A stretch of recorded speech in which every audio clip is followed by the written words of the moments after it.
What is up, everybody? I hope you're having a fantastic evening. The draft has come and gone, and we have a show for you. Cover two, Monday nights. Here we are, Coach and myself. What's up, Coach? How are you? What's good, Jess, man? We had a marathon. We did day 3 together of the draft that is finished out with all 11 picks. I'm excited to talk about all of them. Give us the picture of what the season's going to look like is getting a little bit clearer. So, hey, man, I'm excited. Yeah, I am too. I think a couple days removed from the draft is nice. I don't think I've changed my opinion too much. Some things I feel like I like a little bit more. Some things I might like a little bit less. But overall, I think my overall thoughts of the draft haven't really changed since we were in the moment and I gave a grade like an hour later on Bleacher Report.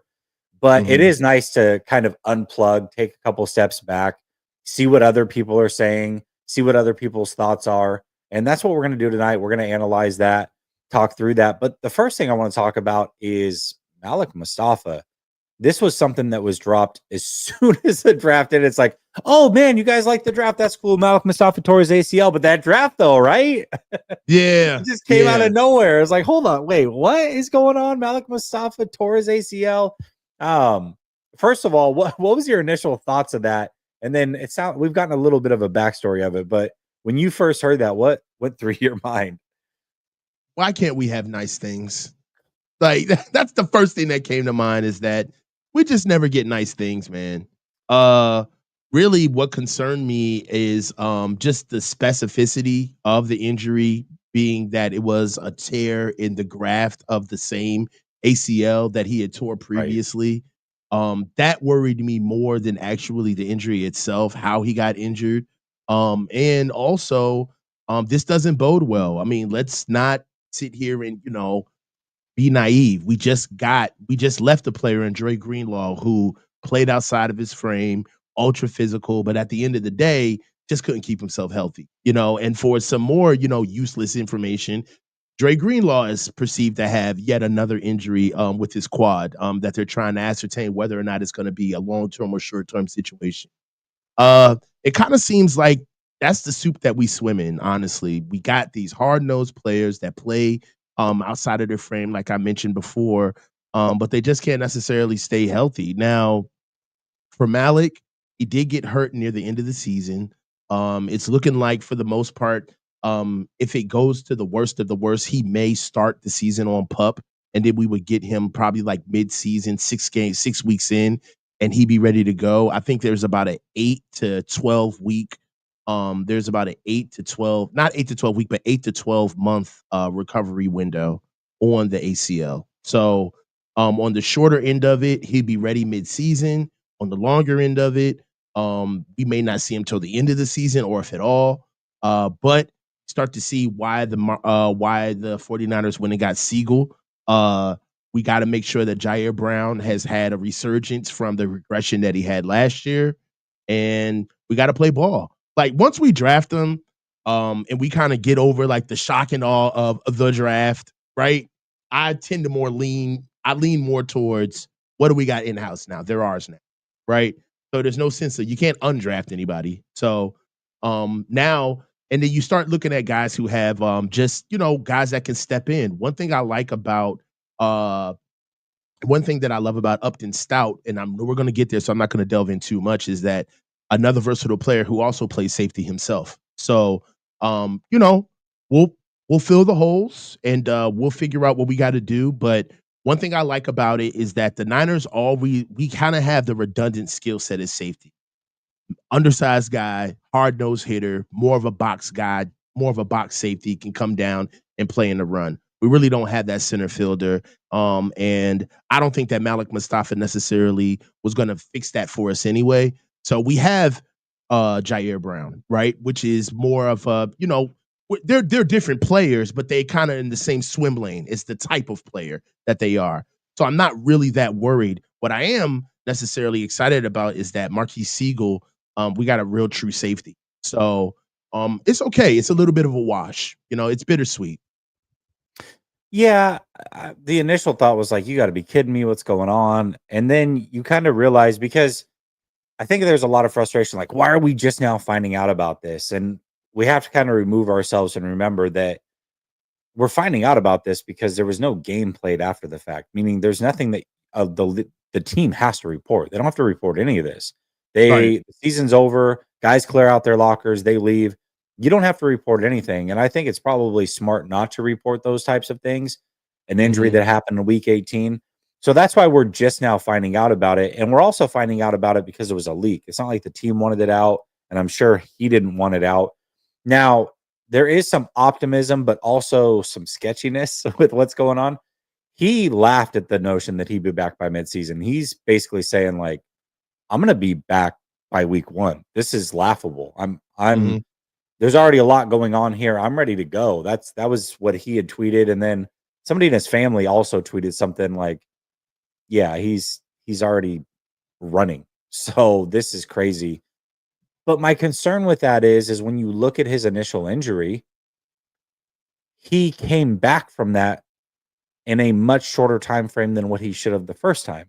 And it makes you wonder, is that the reason that this thing was compromised and tore again in the same spot? If you had given it 2 more months, would it have held better? I don't know the answer to that, but when you say that he came back early the first time and it resulted in a tear eventually, I don't know that I want you trying to get back super early.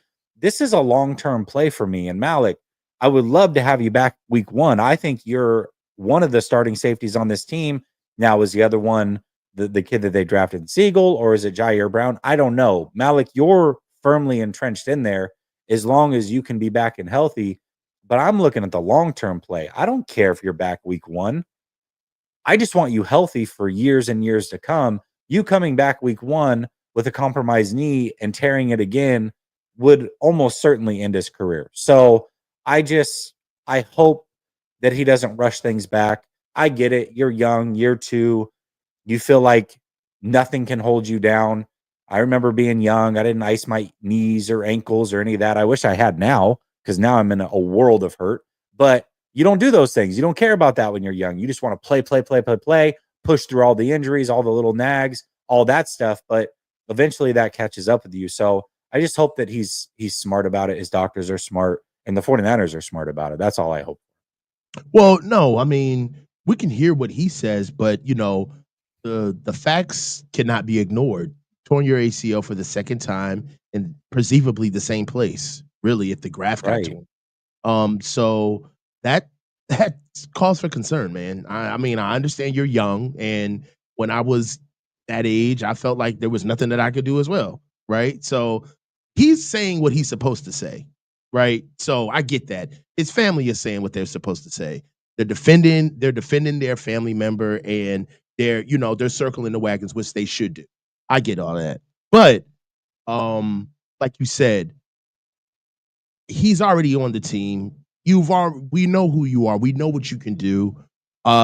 We don't know any better than the doctors. So if you come back and that's just what it is, you come back ahead of schedule, you come back ahead of schedule. But at the same time, you know, we want you here a long time, not a short time, and we want you to take your time. But but you have to realize that, you know, habits die hard, meaning that if he is just a hard nosed player that's going to be downhill no matter what, he's full tilt and that's all he knows how to do. And we're just going to have to let him play until we just can't let him play anymore. And that's what it is too. Some players don't like protecting themselves. You know what I'm saying? So, that's the pro part of it, right? That's the career part of it where if we didn't care about the longevity of Malik Mustafa, we'd be pushing him to the hilt. But we've seen this story before in Dre Greenlaw. We've seen this, right? Where it's like Dre's hurt. We see him playing hurt. Dre's hurt, right? And we saw him break down to the point where running on the field became something that he couldn't do anymore. So really, what we're talking about is not necessarily rushing back this year, but preserving your career. You know, you're a physical player. You only know how to play one way.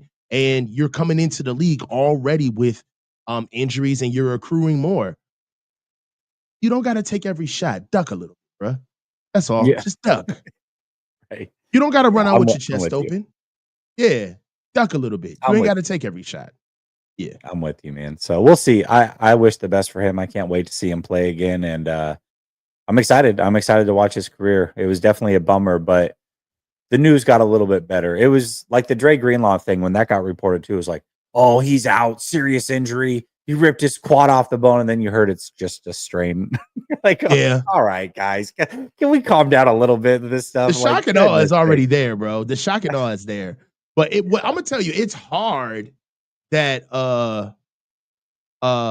it's hard to keep the same energy as time goes on. You know what I mean? Like you're always gonna find a level playing field with this stuff. So, you know, we the news is the news, and then you always have to kind of like Jesse, how long have we been covering football? How long have we been on football? Our whole lives practically. Mhm. So at some point you understand like when a report comes out about a guy, got to pause for a little bit and you got to wait and see. All right, well, that's your story. Let's see them respond, and then there's the truth. So we'll see how this bears out. And the same thing could be very well.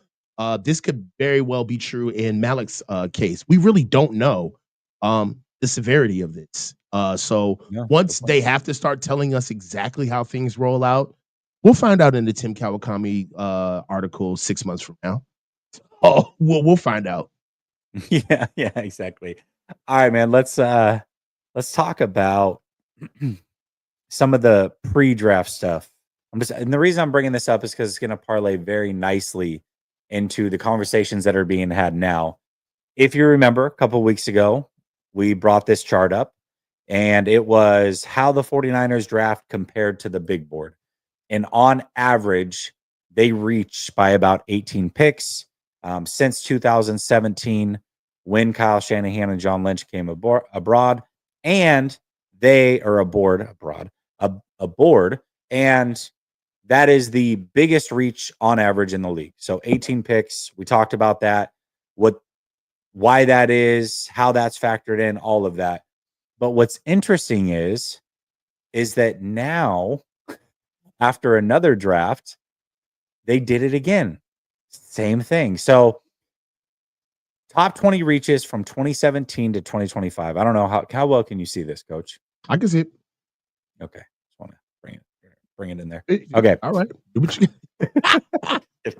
You're good, All bro. right.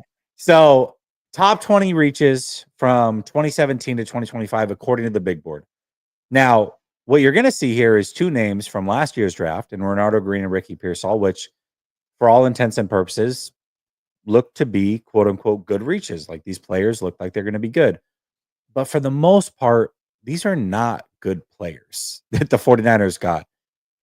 Mitch Wishnowsky, he's been a good punter, but a punter's a reach in the fourth round. It just is. I'm sorry. Mhm. TDP, Joe Williams, Sam Womack is crushing it for another team.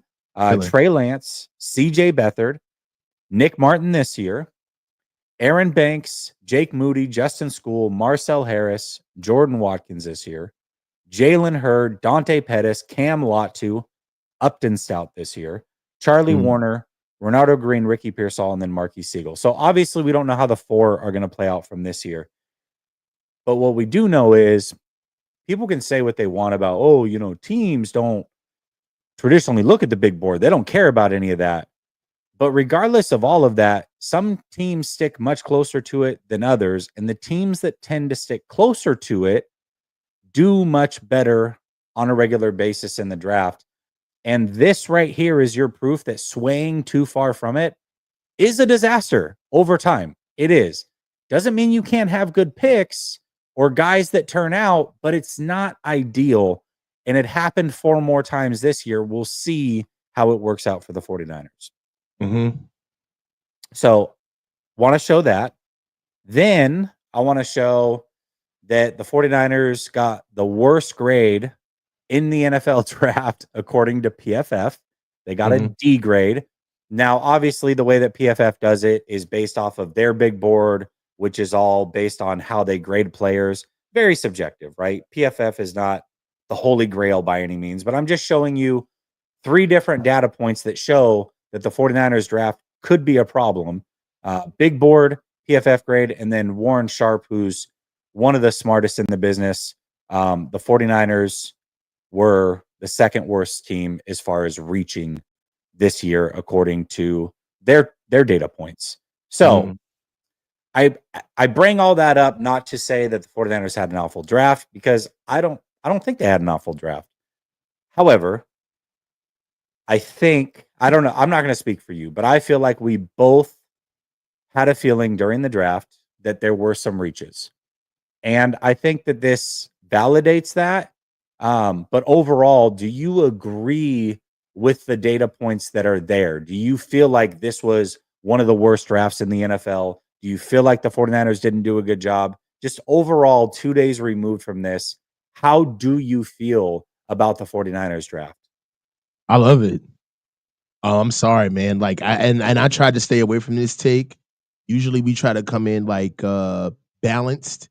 During the draft, from all of the work that we did throughout the draft with not only scouting the players on our own, but drawing syntax between the players and what the Niners would do with them, right? Like there's guys that we completely just stopped paying attention to because A, they weren't in a need, right? Or B, they were a completely different player from the style of football that we play, right? So it made no sense to even look at the guys.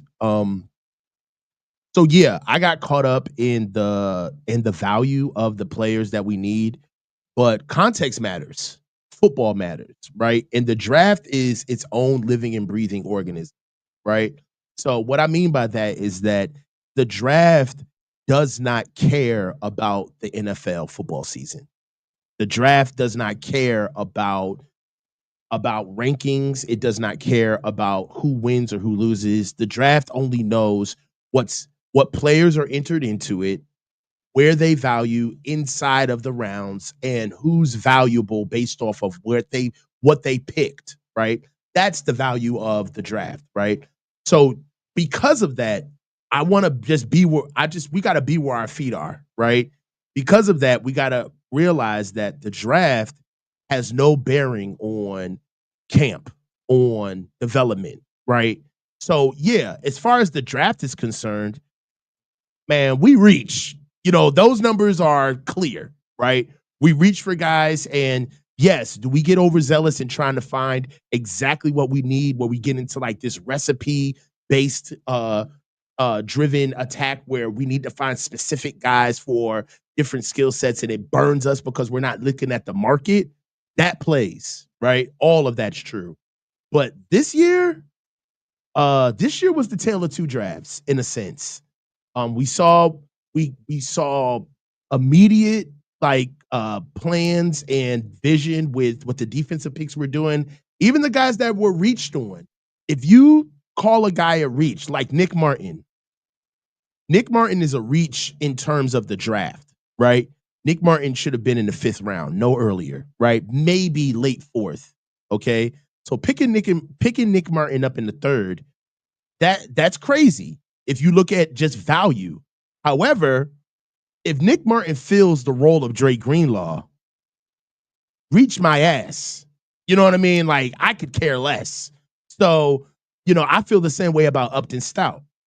So yeah, in the middle of the draft, you know, I let the Alfred Collins pick. I burned his name in effigy, bro. Like I went hard because of what I wanted the team to have, and I was being selfish in those moments for what I thought the team deserved, what I want the team to have in the future.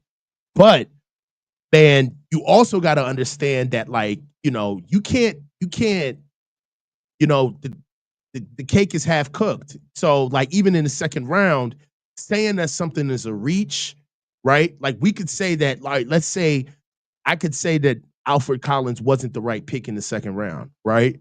But CJ West completely obliterated all of the feelings that I had about Alfred Collins because I saw the vision. I understood what they were doing, right? So, yeah, if you want to look at it from what the draft gives you, yeah, the draft is going to tell you like the binary numbers of the Niners are one of the most reaching teams inside of, you know, the past couple of years or whatever the data set is. And I get that. However, um, I don't see any syntax towards the teams that reach and the teams that win or lose. Like on your chart, I saw the Lions down there. The Lions been whooping ass. Like I seen some middle of the pack teams down there, like that beat teams. So a lot of times the numbers of guys that are reaching, you're gonna get guys that come into the draft where it's like, well, we can afford to reach right now because we got a full-blown team and we want to go get our guy. That matters too inside of the draft. Somebody saying, market be damned, we believe in this player and we're going up to go get him, right? Or market be damned, we want this guy for this specific skill set and we don't need him to develop. We need him to play right now. And you guys may be looking at this for a developmental piece that got picked way too high, but this may be the guy to get us over the hump that actually fits the skill set that we need. So, different strokes for different folks. You know what I'm saying? So I look at it, it's relative. That's basically where I'm coming from. And I don't think that there's any direct correlation between reaching in the draft and being a winning or a losing team. Um, I don't know. I mean, I think that there is some correlation. I mean, you can't be Okay, I a can see team that that. Some. consistently reaches and then wins. I mean, there's obviously other aspects. To your point, how do you develop them? How do they fit your system? Do they get hurt? Do they not? It's based off of a prospect. A prospect's a prospect until they get drafted, which is a point that you kept trying to make, or did make during the draft. Not trying to make, but you did make Yeah. during the draft. A prospect's a prospect till they get drafted. Once they're drafted, they're on the team. We'll see what you are, which is true. But it's like we love to brag about. I'll give you an example. We love to brag about the George Kittle pick, 5th round pick. What a steal! If George Kittle Value. was a 1st round pick, it would have been like, cool. He did what 1st round picks are supposed to do. What are we talking about? If he was a top 10 pick, if they had taken George Kittle in the draft that year as a top 10 pick, it'd have been like, what the hell? What are they doing? What are they doing? Oh, well, he ended up being good, so he did what 1st round picks are supposed to do. But that didn't happen. He was drafted when he was supposed to, and it's like one of the best value picks the 49ers have ever had. Right. So you could like Nick Martin or you could like a draft pick, but it doesn't mean that it's not a reach if you take them too early. If they had gotten Nick Martin, I don't know, 60 picks later, which they probably realistically could have, and he turns out to be good, you'd like that pick a hell of a lot more than you already are going to like it. So it's just, I feel like a lot of people are quick to downplay data points because it Mhm. doesn't fit into what they want it to be. I'm not saying that it's always right, but when you play that game the way that the 49ers have, you can see. I mean, we have the empirical evidence. It's right there. 8 drafts of data. When they reach, more often than not, it's not good. It is not Right. good. Now, you've had other late round picks like Kittle, like Lenore, like I don't know, Dre whoever Greenlaw. you want to throw out, Dre Greenlaw, whoever, and they're not on the reach board, but they were hits. You know why? Because they didn't reach for them. They actually made a pick where their feet stood at the time and picked the player that matched where he was supposed to go. And so it worked. If they had reached for somebody else that was a 7th round prospect at that time, they wouldn't have gotten those players. And then they probably would have been bust too. So I don't know, man. Overall though, I do like this draft. I have it at a B minus, but I Mhm. also have to be honest in saying, as much as I like the draft and how everything fits together, and it does feel like 2 different drafts where the first half or the defensive side I love. And then when they got to the offensive side, I was like, what are you doing? I don't know I if got I some like stuff any for of you for this. the O. I'm starting Right, to right. We'll yeah, get there. We'll get there. But yeah. even then, the overall way that I look at this draft, and I get it, it's how do you grade a draft when the players haven't played? Again, I'm looking at them as prospects. Did they reach? Did they not? Giving them a B minus is where I have them, which I think is very fair. But when I start to look across the landscape of the NFL, it is one of the drafts that I tend to like the least. Like if I look at them across the division, I think they had the worst draft in the division. So Okay. it's like I liked it. I liked it in the confines of only knowing the 49ers draft. But once I start to expand my horizons and look at the other drafts to be had, I'm like, oh, okay, well, a B minus grade is probably the 18th best grade or 19th best grade that I would give in this draft. It was okay, I guess, but lower half okay. So once I got out of the silo of the team, it's like, well, maybe I don't like it as much as I thought I did. I don't know, Jess. Like I was looking at our draft and I think we got exactly what we needed. You know, it's in also you have to understand, there's a couple of things about the draft that I absolutely, loved. One, we used all 11 picks. I think we needed all 11 picks.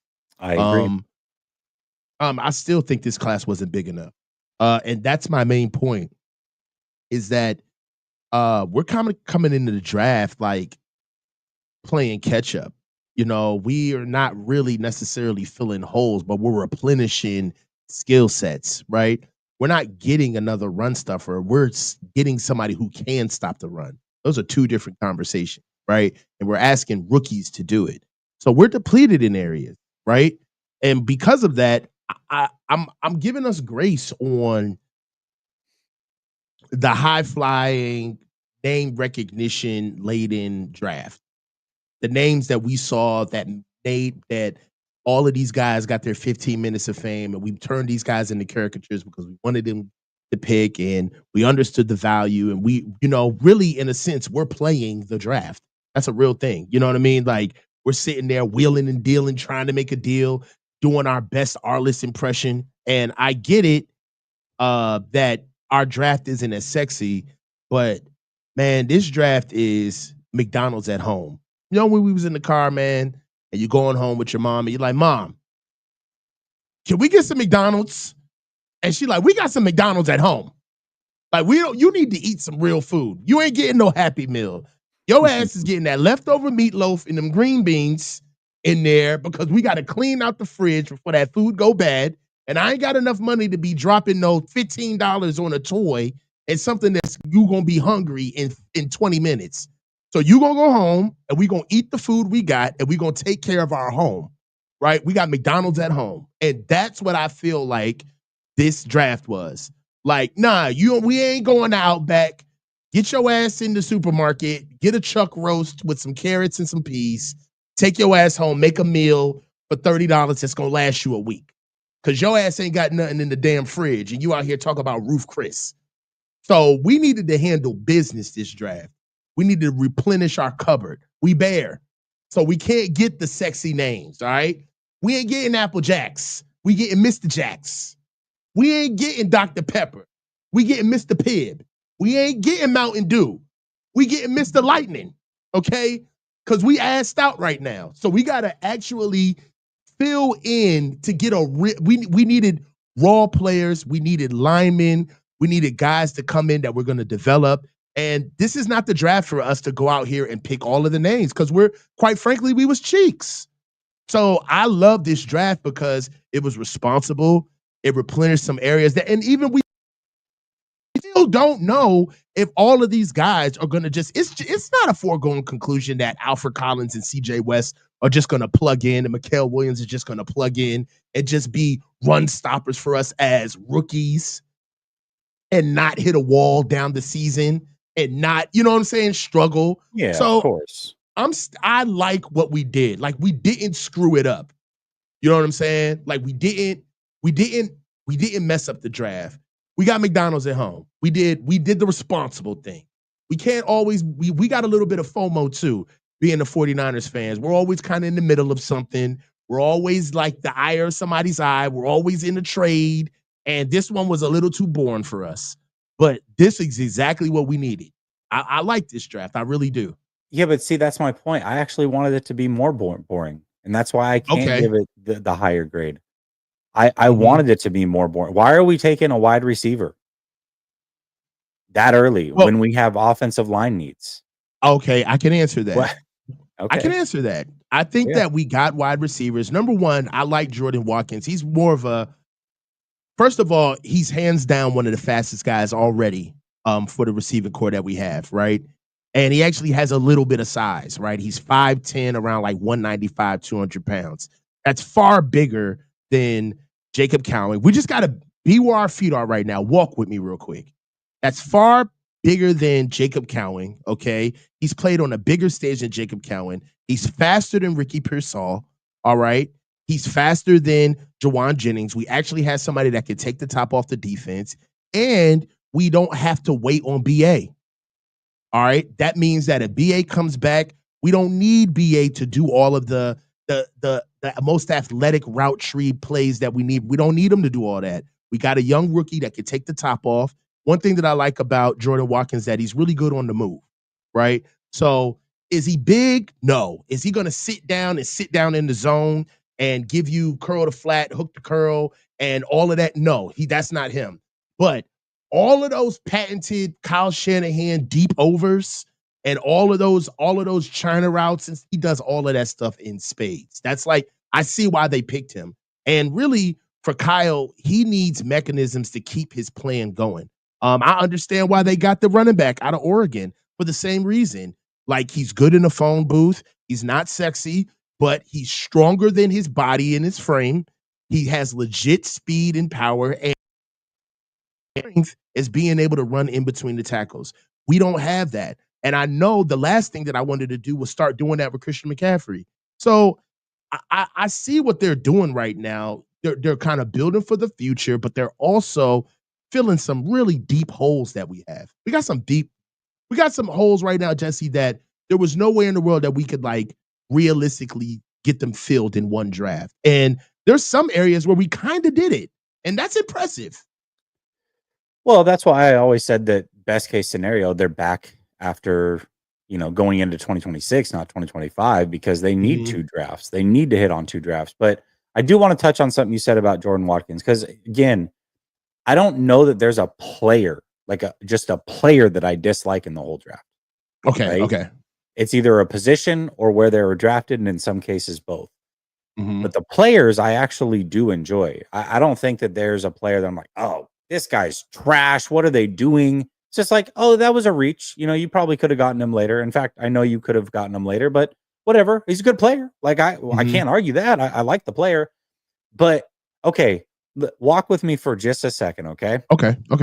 So after last year and watching everything play out, fans love the 49ers draft. Oh my gosh, this is one of the best drafts we've had in a while. We got this play, we got a Ricky Pearsall, and we got Jacob Cowing and Pooney and Renardo Thomas, Green. or Renardo Green. I was thinking of Azariah Thomas. This draft. Renardo Green, Isaac Guerrero, right? We love that draft. But now if you add in this draft and you're saying, okay, well, Jordan Watkins is now better than Jacob Cowing potentially, and Jordan James is better than Isaac Guerrero, and Malik Mustafa has a second torn ACL. How good is that draft really? See what I'm saying? So either the 49ers are reached and took guys that aren't going to be big time difference makers for them this year, or they're replacing guys from last year, and now all of a sudden that draft's not so good. So they're one thing has to be true. Are they admitting that last year's draft wasn't that good? Is what we thought it might be? Or is it these guys aren't going to be that good and they're going to sit behind those guys that we drafted last year, which makes no sense either? Well, the only position that I see that realistically making sense is receiver. We don't have a defensive line. All of those linemen are playing this year that we drafted. Nick Martin is we already knew. I don't think that anybody would be surprised if they let us know that they weren't necessarily sold on Jalen Graham and D Winters. They haven't shown that, you know what I mean? Like, they haven't shown anything. I'm talking specifically about Cowing and specifically about Jordan Watkins. Guerrero. So Cowing, Watkins, Guerrero, James. That's what I'm talking about. Well, I think that Guerrero is still going to play. And I think James is going to play. This is really on Coach Shanahan, honestly. Because we used to have a running back by committee offense where getting another back necessarily was just another flavor, another guy to keep us fresh. And there,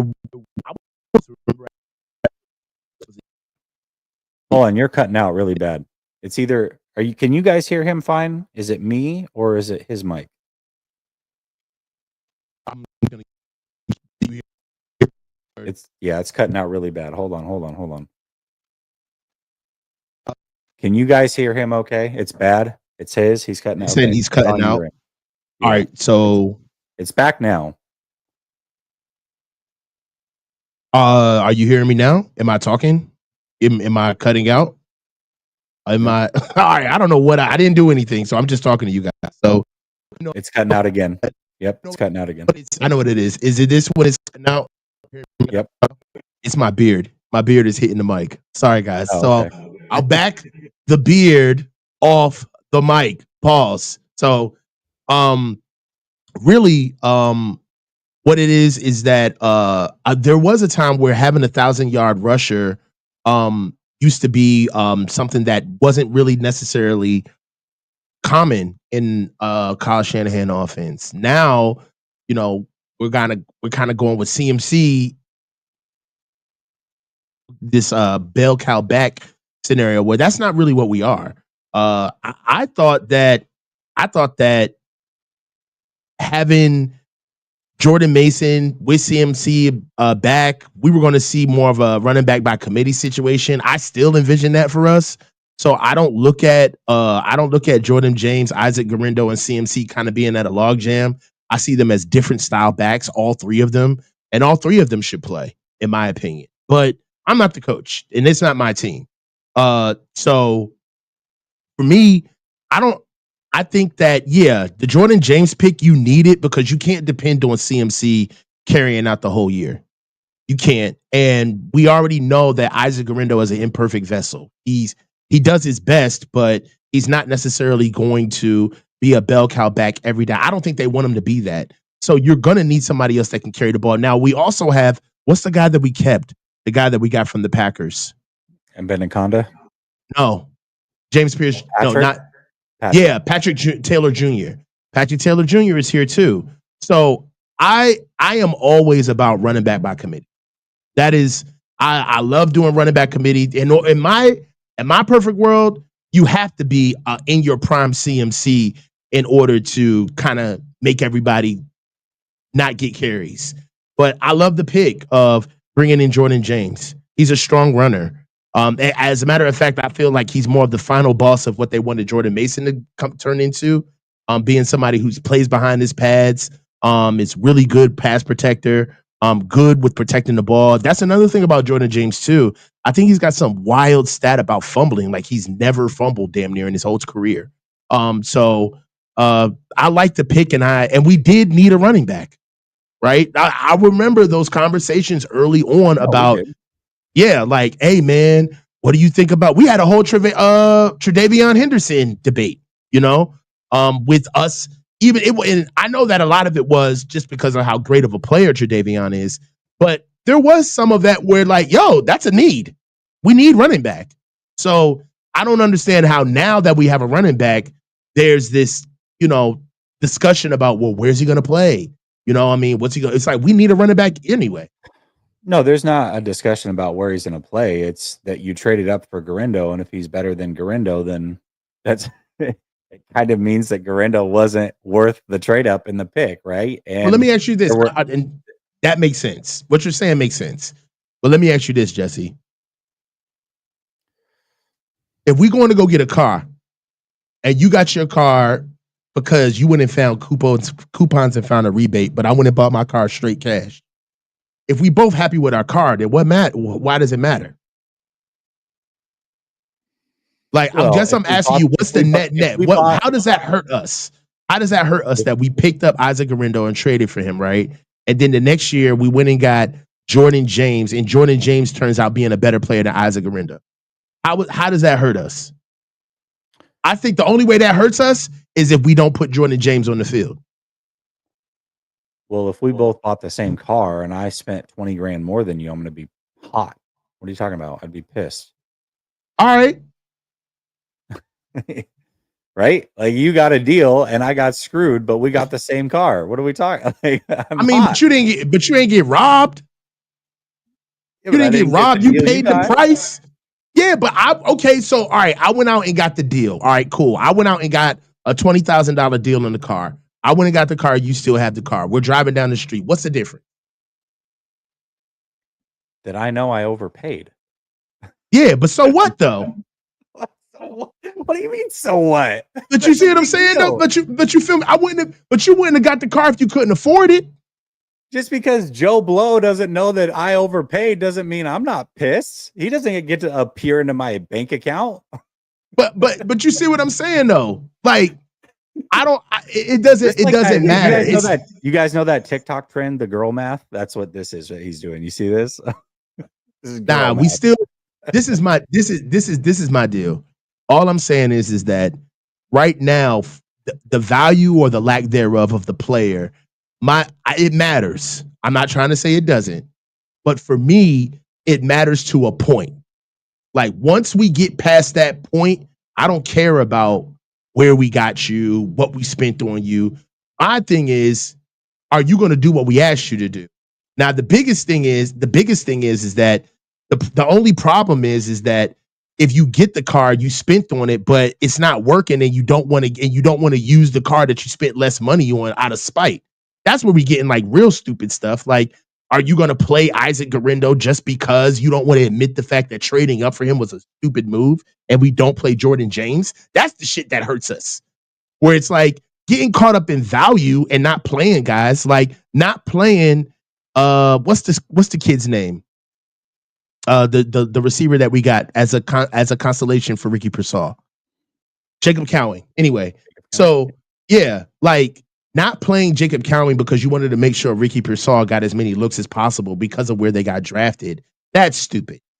That's kind of like I feel like that's where your discussion lies, where it's like, I can't play this kid. The money we spent on him, what we did with him. You know what I'm saying? But my biggest thing is that if you spent the money if you spent the money on the player, man, play him. Don't matter where he got picked at. If he can play, he can play. You know? Well, that's not my argument. I want to be clear. I want to make sure that my argument is clear. My argument is not don't play the better guy because he was drafted later. My argument is it's a possibility that all of a sudden this amazing draft we had last year is not so amazing when you really start to parse it out. If these guys are clearly better than those guys, that's reality that plays here. I don't And so understand. now you're looking at another draft. Now you're looking at another draft going, okay, not that great. So then what does this one end up being in a year or two? That's all I'm saying. Like we've already crowned last year's draft as it's like some amazing draft. And now all of a sudden there's a possibility that's not the case. How? And if it is an amazing draft still, because I just, is this thing on? Have you heard anything that I've said? Because of value because of value of where they picked in the draft. Because I'm not being year, facetious, really. Right. I got a mad echo coming from your end. I don't know what's going on. But because the guys this year might already knock off the guys last year. Like when I look at the receiver, right? You're like, oh, the receiver makes sense. And I'm like, yeah, in Jordan James. Not Jordan James, Jordan Watkins. Sorry. It's not even Jordan Watkins, is it? Yeah. It is Jordan Watkins. Yeah. We got two Jordans. So Jordan Watkins makes sense by himself when you think about it. Like, yeah, I get it. Again, I like the prospect. You got guy who's kind of a little bit smaller than BA, but he's faster than BA, and maybe doesn't have the long arms that BA does, but he can run some of those same routes, and he can probably get there a little bit quicker. Not as quick as Jacob Cowing. He's kind of in between the two, right? But you can see the purpose for him.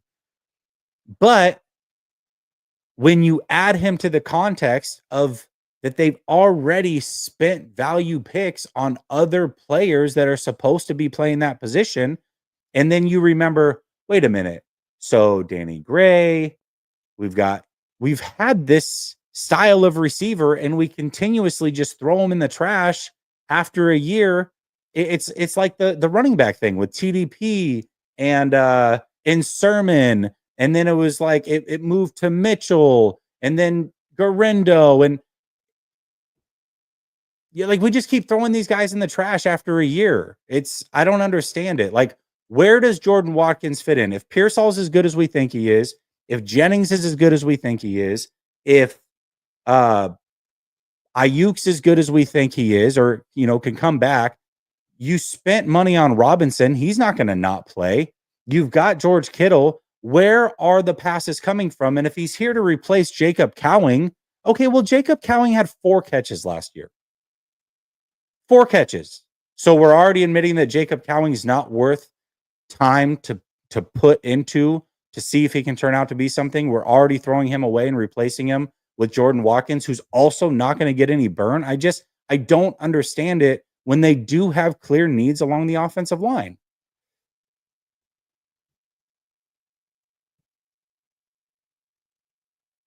So anyways, that's my thought. Hopefully he was able to catch that. That's where I'm at with it. Let me read these super chats real quick. SmackDown says, y'all watch Sinners yet? What's your opinion?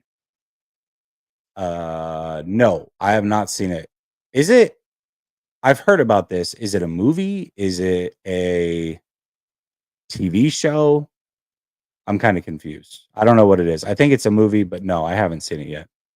Daza says, was Lynch on the holidays during the draft rather than reaching? Why not trade back a bit and get those same players? Or if O-line didn't fall to them, why not trade up and draft them? Yeah, I mean, I do like that they took all 11 picks. I think Coach is right here, where they did need to take all 11 picks. They did. They needed as many shots at the dartboard as possible.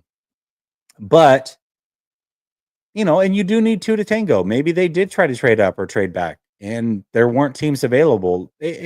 There's a lot of things we don't know, but what we do know is that they didn't take an offensive lineman until round 7. And they needed offensive line help. So that was a miss. That was a miss. Now, it sounds like they wanted to take offensive line potentially at 100, which is kind of understandable waiting that long. But there were 2 guys that they liked before they took Upton Stout. And those guys got picked by the Raiders. So then they just went with Upton Stout. So I don't know. But hearing John Lynch say, oh, well, we just couldn't figure out where to take an offensive lineman. I mean, we had our board and we couldn't sway from that. It's like, your board was flawed. There was reaches all over that board. So you could reach for a wide receiver that is replacing a guy who potentially replacing a guy who had 4 catches last year, but you couldn't reach for an offensive lineman. 6-minute abs says, do y'all split the donos? It goes to whoever's channel the donation was on. So it's all done automatically on the back end by YouTube. So if you donate on my channel, then it goes to me. If you donate on Coach's channel, it goes to Coach. So we split in that sense, I guess. 6-minute ab says that we drafted the Snickle Fritz wide receivers. All right. Niner Gang Podcast says, Coach, all of our running backs drafted with this regime don't pan out. Kyle is better with undrafted free agent running backs. Don't believe me? Check the history. Also, actually, that's a good point. I want to bring this up as well because I had this pulled up. So we took this. Hold on a second. Hold on. I want to make sure that I have everything in front of me so that I can break it down for you. Okay. Here we go. Okay, so we took Connor Colby in the 7th round. And everybody all of a sudden is just like, oh, we got the gem of the draft. I don't know how we overlooked Connor Colby. I'm watching him now, guys, and I'm telling you, the Raz is unbelievable with this guy. Yes, he's got short arms, but that 20-yard shuttle is incredible. And I'm watching him, and he's a lot better than what we thought. I don't know how everybody that just looks through the draft overlooked Connor Colby. They got themselves one. And I kind of laugh at that maybe Connor Colby's going to be good. I'm not going to sit here and say what his career is or is not going to be. But what I will say is, as 49er fans, we do this every offseason. Literally every offseason. I'm going to give you some names, and you'll remember all of these names because they were either 6th, 7th round picks or UDFA guys. And your favorite people hyped them up as if they were the next thing on the 49ers offensive line. And not one of them did squat for the 49ers. So you'll remember names like Jarrett Kingston, Nick Zakel, who's in year 4 with the 49ers and is still treading water, trying to, making this roster, but not doing much for us. Justin School, Jason Poe, Donovan West, Drake Nugent. This happens every single year because the 49ers don't feed us. They don't feed us any food. So when we get thrown saltine crackers, we got to turn it into like this incredible thing. We stuff napkins down our shirt and turn it into a gourmet meal, but it's saltine crackers. That's what it is. And every year we play the same game where your favorite people hype up some bum offensive lineman that was a 6th rounder, a 7th rounder, or undrafted, and then sell you like this is the future of our offensive line, and they don't do anything. Every year this happens, and that's the cycle we're in because once again, the 49ers didn't take an offensive lineman until round 7. What's up, Coach? You back? Yeah, man. I don't know what the hell happened. My whole like situation like restarted. I disagree. Which part do you disagree with? Oh, he's gone again. Goodness sakes, Coach is going through it. It's crazy. Coach makes it 3 full days. You know what? I'm gonna do this real quick. Coach makes it 3 full days of draft coverage and is fine, and then all of a sudden he can't get through a cover 2 podcast. It's wild. Here we go. Let's see if he can get in now. Yeah, I disagree. Sorry. Yeah, I like. I would love to hear your argument if you can stick around. We'll see. Yeah, I like the guard. I like the guard from Iowa. Cool, man. Do you like him more than you liked Jarrett Kingston, Nick Zakel, Justin School, Jason Poe, Donovan West, or Drake Nugent? Where would you rank him in that hierarchy of studs? None of those guys were first team all Big Ten. None of those guys. None of them had great 20-yard shuttles and short arms. Not one of them. Yeah, they definitely had short arms. Some of them were very strong. Remember Jake Fisher? And 20-yard shuttles too. Oh yeah, I forgot about. Dang, I didn't even add him to my all-star list. You're right. Yeah. You liked him too. What happened to him? I did because he has short arms and he was very athletic, but he couldn't transition to guard. Like he was a tackle, he couldn't transition. This guy plays guard. Right. And I think that if Ben Barch can make it to the left guard, wasting away in Miami and finally finding a home with the 49ers in the starting lineup because he had half of a good game against Buffalo in the snow, then I'm willing to give the Connor Colby a shot, bro. Like, look, they don't listen. I understand that we're living in a bizarre world and they don't prioritize this position. They don't. They have in years past when the 49ers have been good. They had 2 first-round pick tackles. They had a first-round pick guard, and they had like a third-round pick center. So this is when the Niners were actually making things happen on their offensive line, is that they actually do have high picks. I just don't think that Kyle feels as though they should be able to prioritize it. So, yeah, we have to do something at offensive line. And we brought this up while we were talking, Jesse, did we not? I said, bro, don't get caught up in them giving us a sympathy pick for offensive line late in the draft. And we were all right. Listen. I know that the Wi-Fi messed up. Okay, the computer had to do it. Listen, no, hold on. I wasn't gonna put it. No. There's another one. There's another comment. I can't put this comment up on the screen, but it's really funny from GLI. Anyways, hold on. Let me see it. I gotta see it now. Hold on. Who did it? Oh God, dude, I hate this GLI. Paul, listen. I hate when people do this crap. Like the unicorn. You know what this is, Coach? You and I talked about this earlier today. Yeah, This is this is Paul, here you go. I don't know if you're a poker player or not. This may or may not resonate with you. But this yeah. is you sitting down at a poker table with professional poker players, getting 7-2 offsuit and winning the hand when the guy next to you had pocket rockets or the guy next to that had a cowboys, pocketed cowboys. And then you raised him all throughout the hand and then rivered his butt and Yeah. got your 7-2 offsuit to turn into trip sevens and you win and you're like, yeah, see, I'm a professional poker player.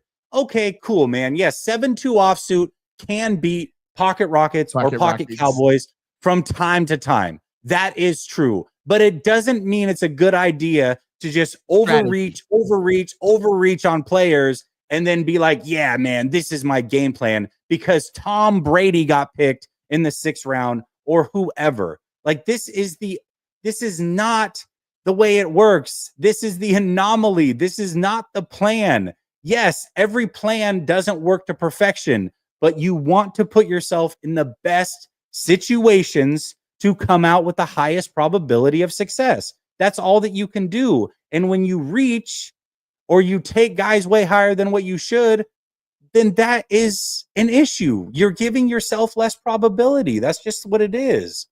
It's not a perfect science, but there is probabilities. Yeah. And I know this is you really go into like this like wasting the picks away and understanding that and like good on you, man, because for me, once they get in the building, the draft stuff really doesn't matter to me. You know what I mean? Like if they could play, they could play. Uh I feel as though that,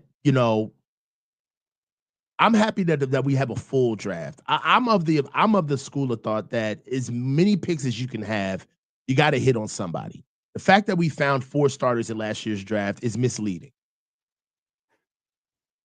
All right. Yeah. All right. So the fact, It's not my the, opinion. It's facts. I don't know what yeah, to tell he put you. up he put up charts and he just put up data to like defend his point. So this isn't a take. Golly. You know what I mean? So yeah, I get it.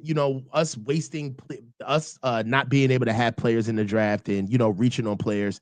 I get it, but I'm of the school of thought that our draft we got 4 starters because we were so bad last year, and that's all who could play.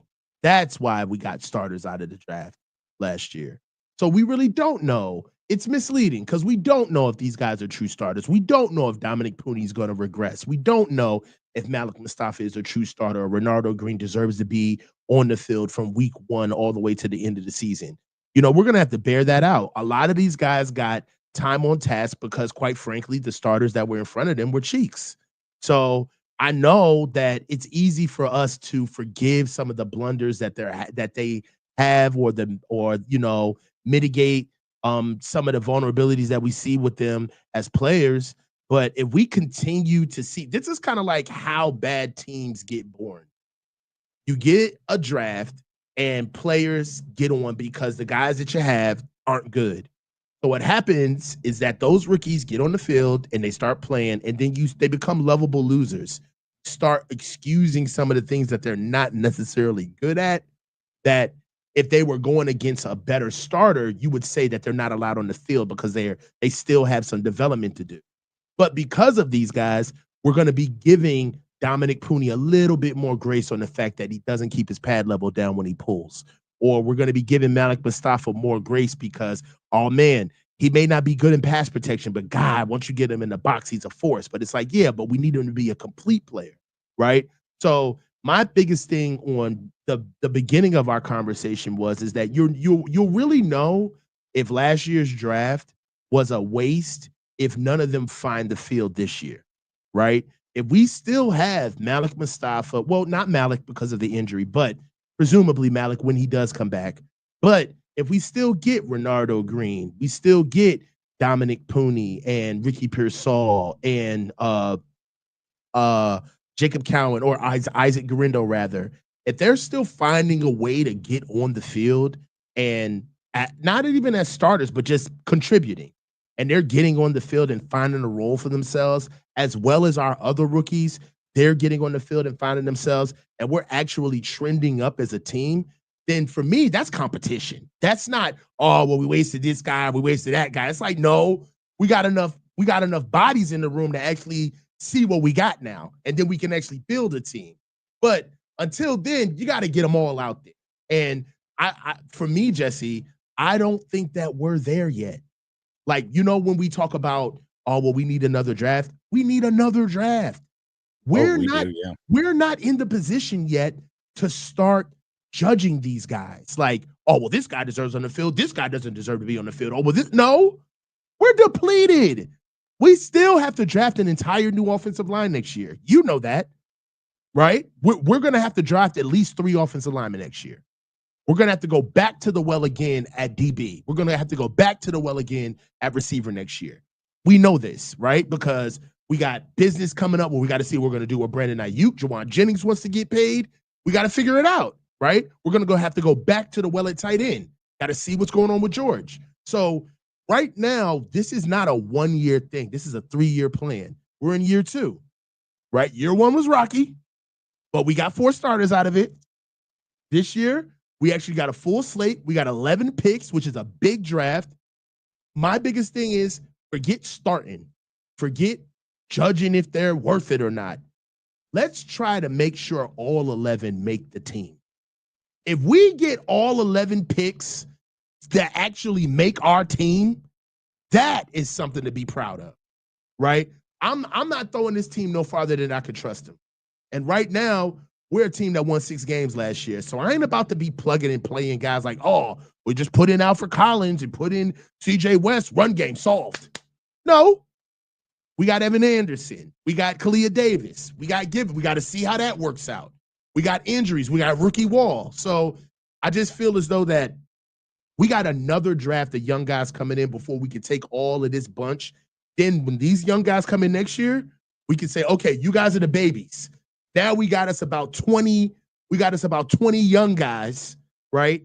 Around, give or take, that we can put the team on now. You've been here 2 years. You've been here 3 years. Make it happen. Because that's what we did to our guys in 2019. We built the draft in 17, and we got another slate of young rookies in 18. And then on 19, it was full steam ahead. The oldest class had been here about 3 years now. The youngest class, you got 2 years under your belt. You should be ready to hit the ground running. And this new class, you guys better take after them because you ain't going to be here long. So that's what we're doing. We're revitalizing. We got 1 more year for this thing. I do think you bring up a really important point. Is there's a good chance that we're not going to get the production out of these guys that people hope for this year, and that's okay. That's normal. It is normal to hit a rookie wall as a player and maybe regress a little bit at a time because you're not used to practicing and playing so much. Mm-hmm. It's okay to not be a finished product in year 1. Most rookies, and this is the thing, it's like, this is why it's still hard to judge how good the Niners are or are not, is because we look at these guys as if they're finished products and they're hitting the field and they're going to be awesome and they're just going to fill in. They're the best they're ever going to be and we're good to go, without realizing that they're rookies. They have to grow. They're going to probably take a backslide at some point during this season because they hit the rookie wall. They're not going to be the guy that they are hopefully going to be long-term until year 2 and beyond. So expecting these guys to come in and just be the savior day 1 because they're the high pick also is not realistic. And we do have to give them time to kind of grow into that. And it ain't fair, right? They didn't ask. I mean, they asked to be drafted, but they didn't ask to be drafted into this mess. It ain't fair to bring those young guys in there and expect them to just pull it out of the mud just because we could before they got here. So it's going to take time. And if we do it the right way and we give them grace, I'd be more than happy with a 10-win season. 10 wins, I'd be happy. That's 4 wins. That's damn near 50%. That's damn near 50% of the wins that we had, the win total that we had last year. 10 wins damn near puts us in the playoffs, possibly wild card. So be where your feet are, man. You know, right now we ain't old. We're still old as hell. With all them rookies, we still old. That should let you know where we stand. It's crazy. Paul says his point about Brady was he wasn't the only good late round pick. My point is you shouldn't dismiss a guy because he was drafted late. I'm not dismissing him. This is more of a 49er take, not a Connor Colby take. Okay. Mhm. He might be fine. My point is as a 49ers franchise, you can't wait this long year after year after year and expect that these guys are going to pan out. And then it's also irresponsible for us to sit here and hype this guy like he's as good as some of those guys that were drafted in round 3 and he's going to be amazing, because the proof is in the pudding after all the names that I just gave you, is that is very unlikely to happen. Now if it happens, that's great, but you can't have a plan around taking these guys late and expect to build a whole offensive line that way. And another piece of proof is just look at the 49ers offense last year. Who were the three? uh, I'm not even going to lead you into it. I'm just going to ask you, out of the starters last year, coach, who were the 3 most reliable offensive linemen that we had? Dominic Pooney, Colton McKivitz, and I say Jalen Moore. No, starter. Starter, Colt McKivitz, Dominic Pooney, and Jake Brendel. Okay, Trent Williams is the best, right? I guess my point is reliable. Who are the guys? Who are the guys? Okay, who are the clear best players when they are playing? Oh, Trent, is probably Colt a better McKivitz, question. and Dominic Pooney. Yeah. When you said just who's the most reliable, Trent didn't play last year. Yeah, you're right. You're right. Reliable is the wrong way to put this. The best, but the guy that you worry about the least when he's actually playing is Trent Williams. You don't worry about Trent. You don't worry about Pooney. And truth be told, it's like none of those backup UDFA guys were going to beat out Banks, as bad as he is, right? He didn't live up to the second round moniker. He's disappointing, but he was still good enough to start on this team over those other guys. You know why? Because he was a second round pick.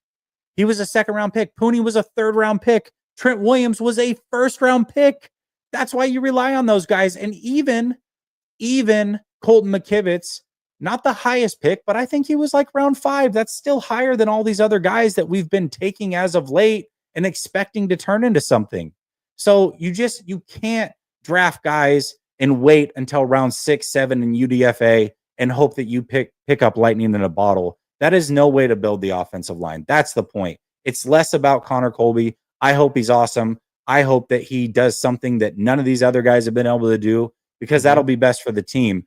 But on the flip side is, I hope the 49ers then don't look at that and go, ha, see, we are smarter than the rest of the league. We can do this every year. We'll just keep waiting, because it doesn't work. And that's the whole point of it. So, well, I mean, we could just, I've made peace with this. You know, this offensive line stuff hurts me to my core. I've made peace with it. And how I've made peace with it is that this is not a 49ers issue. This is a Kyle Shanahan thing. The moment Kyle Shanahan leaves, my beloved franchise will start investing back in the offensive line like we have always done. I'm to that point right now. I'm tired of asking. I'm tired of pleading. I'm tired of stumping, lobbying, whatever you want to call it, fundraising. I'm over it. Telethons. I'm over it. I'm just done. I'm done. He doesn't value it. He's not going to put the people in front to protect the quarterback the way everybody else around. It's not even what we expect. Just do what the league does. At least go with the league standard. We're below standard. But I'm over it. I ain't asking for it no more. We'll get it after Kyle's gone. It is what it. I'm sorry. I hate to. Like, there are certain things with this team that I'm not asking for anymore, because I know they don't exist with Kyle Shanahan as the head coach of this team. I ain't asking for it. I'm not asking for a 2-minute offense. We ain't got it. I'm not asking for a hurry up offense. We don't do that here. You can't get blood from a turnip. You can't squeeze water from a rock. It ain't, you can't get 0 + 0 = 0. So this year was a clear indicator that he ain't going to get offensive line. Last year should have been it, but we didn't wake up because we lucked up with Dominic Pooney. Let him do this. We know that this is not a winning formula. The best offensive line that the Super Bowl has ever seen was in the Super Bowl last year and just beat out Patrick Mahomes earlier this year. I'm I'm tired of trying to prove that the sky is blue and that the ground is green.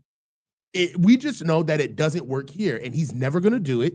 And we have to actually wait until he leaves. It's just the truth. I can't believe we actually buried the lead on the show. I completely forgot to bring up that the 49ers brought in a kicker to compete with Jake Moody and Oh, rookie Kenny Almendarez, kicker out of Louisiana, who won the Lou Grasso Award last year for best kicker in college football. So mhm. UDFA, they finally got somebody to compete with Moody. So that's exciting. Oh yeah, I mean, and they should have, right? Because I'm Mhm. glad that and again, speaking of reaches, one of the reasons why Jake Moody is coveted is because of his draft stock. Like, dude, you got picked in the 3rd round. We can't just throw that away. We look like idiots, right? So I'm glad that they brought somebody in to compete with him. He played on a hurt ankle. And let's do it. But I think that our year this year will be best served in understanding what we know about Kyle, right? And then pointing out the things that are different that we see. Like Coach Salah being back is different, right? So we're going to see some things that are outside of Kyle that are going to be different. Also, that he's going to bring that we haven't seen before that are going to be awesome. I'm looking forward to that. But as far as Kyle Shanahan is concerned, that man is done. He's tapped out. There is no ceiling. He's done. He's not going to get better. He's not going to reinvent himself. He's not going to change. He's going to do more of what you allow him to do with the things that he needs to do them. But he's not going to do anything different. He's not going to adjust.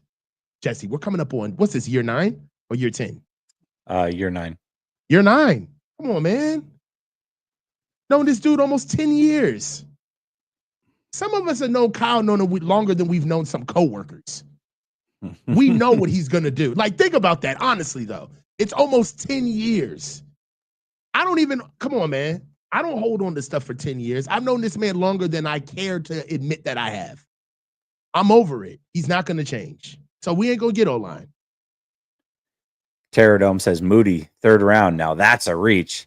I remember saying Yeah. that 2 years ago in this very time, and people thought I was a hater then. That's crazy. Niner Gang says, Coach, all our running backs drafted with this regime don't pan out. Kyle is better with undrafted free agent running backs. Don't believe me? Check the history. True. Yeah. True. Or free agents. Or just trading for CMC. That Yeah, works. CMC. As it says, why do we even bother drafting wide receivers when Kyle won't play them? He'll play the I hot mean, hand. Kyle's all about collecting. He needs to have things inside of the roster that he can lean on and feel comfortable with, right? Like, what's the kid's name? Jordan Watkins. Jordan Watkins isn't on our team because Kyle thinks that Jordan Watkins can be a weapon that will take over and blossom into something big and great. Jordan Watkins is literally being drafted for what he can do right now. That's what he's being drafted. He's being drafted for what he can do on tape right now. He's not being forecasted, right? It doesn't matter to Kyle that 4.3 that he loves right now may be a 4.4 when the kid turns 27, 28 years old. And we're going to have to rely on his actual route running ability to get open. And then Kyle doesn't want him anymore because the 4.3 is not there and he can't bastardize his skill set. It's the same thing he did with Debo. It didn't matter to Kyle that Debo couldn't run routes. It didn't matter to Kyle that Debo couldn't get open on his own. It didn't matter to Kyle that Debo doesn't keep his body together. What mattered to Kyle is that Debo had a skill set that fit for what he wanted to do right now. There was no thought into it. It was what you need to do right now. And until Debo couldn't keep replicating what he did as a rookie, not growth, not I need you to grow into a real receiver now, bro. Like, I understand I had this plan for you when you first got here, but that was to keep you on the field. Now we want you to grow into more of a veteran receiver to help us out. There was none of that. It was, you can't do what we got you here for. You got to go. see ya. Yeah, so that's what we're dealing with Kyle. He's not growing these guys. He's not developing these guys. We're not turning somebody into something that was smaller and then we blossom into. That's for defense. That's what defense will. That's what the Dre Greenlaws are. That's what the Samuel Womacs are, or the Fred Warners. right? Though that's what those guys do. Where real coaches develop them and they have the balls to put a kid on the field, even though he's less than perfect, and play him anyway and coach him up and then develop them. And then they don't got to worry about the kid. And then the kid turns into something big. Kyle doesn't have that type of strength. If you don't give me what I need right now, I'm not putting my name on you. That's what it is. Gaza says, have the Niners actually gotten better overall since the 2019 Super Bowl, or have they just moved laterally and mostly just patched holes? I would say 2019 was probably their best team, although I think we can make an argument for 2022 when Purdy got unfortunately hurt in the NFC Championship. I think that team was probably their second best team in my opinion of this regime, but we won't know what the upside of that team was because Purdy got hurt. So, but yeah, I mean, the 2019 team was the cream of the crop in my opinion out I of like all the 21. teams that have been here. I like 21 the year Purdy got hurt. I like that team better than 19. You mean 20? Um, It was 22, right? 22. Yeah. Yeah. I Mm, love the 22 team. The defense was on fire that year. That was wasn't that Nick Bosa's defensive player of the year? I think so. Yeah. I like that year better than 19. Yeah, but 19 had some good players, dude. I don't Our know. offense was humming in 22 though. It was better in 21. Dude, that you realize that 19 team averaged 30 points a game, right? Like that was the best offense in Shanahan's 49er And era that's was when we that did nothing 2019 but run team. the ball. That's true. Right? We were just like taking away people's souls by running the Jimmy threw ball the on ball them. like 8 times against what was that, Green Yeah, Bay? dude. Just soul Yeah. crushing. That team It was was nasty. incredible. What do we go? 8 and Absolutely 0? incredible. Started off 8 and 0 that year? Yeah. And then I forget who they ended up losing to, but yeah, Who did we dude, lose to? it was a good team. It was a good team. I'm forgetting who we lost to that year. We played Tampa or Pittsburgh week 1? Or was it 23? It was the 23 Niners that had the Brock Purdy injury, wasn't it? Yeah, it's Brock's rookie year was No. hold on, Brock's rookie year was 22. 22, wasn't it? Yeah, Yeah. because Trey got 2024. Yeah, drafted he's in got 3 years. Yeah, 21. yeah, 2022. Yeah, yeah. Okay, I'm Yeah, not Trey tripping. got drafted. So I said it's the 22 team. Yeah. Trey got drafted in 2020. So, well, your internet's messed up, so don't pull up anything actually. Oh, Hold shut on. up. It's not that deep. Something's wrong with my computer. I had my computer on all this time. Hold on. So nah, but Don't worry, I'll pull up the rosters, coach. I don't want you to shut up, bro. You know you don't like it when I curse on your channel, bro. Stop, bro. hold on. I don't want to, I just ruin some things over I got here. that Campbell soup internet. Yeah. Tied together with a string, trying to make it Yeah. happen. Hold on. So Yeah, I don't know, man. So that 2022 team, that front line was Ebicom, Givens, Armstead, Bosa, and that 2019 team's front was Ford, Armstead, Buckner, a rookie Bosa, so not as good as 2022 Bosa. Same name, but not as good. I would say 2019 Armstead was better than 2022 Armstead. And then obviously Buckner, and then DJ Jones was coming off the bench in relief. That was crazy. that was Um, nuts. that was nuts, dude. So I don't know, man. It's tough. There's some good teams, man. Those are both good teams. Both good teams. Unfortunately, they both came up And that's short. another thing too. Like we forget about we forget about the emergence of DJ Jones. Like DJ Jones didn't Mhm. start. Like DJ Jones Yeah. was a package guy who was trying to get his pad level together and was like piecing together his game. It wasn't until DJ Jones actually got on the field after being paced out before he started turning on, and then we lost him to Denver eventually. But it's like when we think about these guys, we think about DeForest Buckner, Eric Armstead, DJ Jones, right? And then we look at like Alfred Collins and Mikael Williams and CJ West. For those guys to be any type of resemblance of the guys that we're talking about that preceded them, that would mean that they're going to have to be better because DJ Jones didn't start right away. So that means that we asking CJ West to come in here and just be DJ Jones, the final form of what DJ Jones was before he left, right? We're just asking him to come on and just be that guy. That's a tall task. Not to say this is not going to happen, but just got to understand what we're asking of these guys, what our expectations are, rather. Yeah. Yeah, I mean, you're right about that. I mean, because that's true. I mean, DJ Jones wasn't I mean, even Bosa's rookie year wasn't Bosa. Dog, He was like there good. were He was great for a questions. rookie, but he wasn't Bosa. But do you not remember there were questions? Like when Nick Yeah. first got he had that ankle injury, it was kind of like, dog, Mhm. well, is he really gonna turn it on? Yeah. You know what I'm saying? And He it was took hurt, and then he wasn't healthy all through he wasn't camp, he and then wasn't he practicing, came and in then all he slow, was a package guy, like, yeah, mhm, I remember. yeah. So Was like in the first 2 years, he was getting chipped onto the ground by tight ends, like, there was some yeah, stuff that then was a on little top of it, worrisome, yeah. he tore his ACL against New York in MetLife, and like everybody was thinking like, oh my God, here we go. Here we Yep. go. Like we got another guy that's, looks like Tarzan, plays like Jane, can't stay healthy. But, so we a lot of this revisionist history of thinking about the final form of what guys are, we tend to forget the maturation process that it took to bring them through. So that's why I keep pushing like, hey man, 3 years. We're gonna have to watch these guys. We don't know what their weaknesses are yet.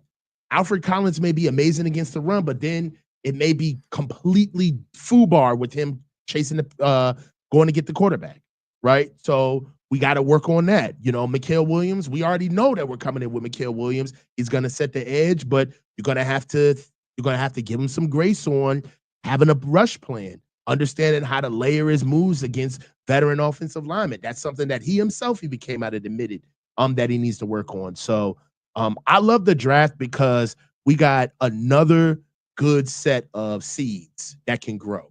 I don't know we don't know what fruit is going to bear off of them yet, but at least we got some good seeds that we can put in the ground. So that's as far as I'm willing to say about these guys. But if these dudes come out here and struggle, man, they rookies, bro. Not about to be thinking that guys are supposed to come out here and just produce. They're rookies. Yeah. Jamaican Boy says, "Fellas, would you agree that this regime is all about being relevant? Just that and nothing more, because if they were about winning, they would address the things that cost them 2 Super Bowls, no? Hashtag the new Niners After Dark show." Uh, yeah, I don't know. I mean, I feel like I don't know that it's about staying relevant. I mean, that's definitely important, but I think it's just more about trying to be like sustained success versus going all in for one run is the way that I look at it. They're always trying to play both sides where it's like, can we try to win a Super Bowl, but without going truly all the way in so that we are good also again next year and potentially the year after that is kind of the way that I look at it. They prioritize sustained success or attempted sustained success versus going all in for 1 year. So if you want to say that that's because of relevancy, I'm not going to argue with you, but it does seem to be the way that they operate. Yes. Gaza Um, says, "Oh, go ahead." no, I mean, I think that, staying relevant is a part of the business. That's a part of like their job too.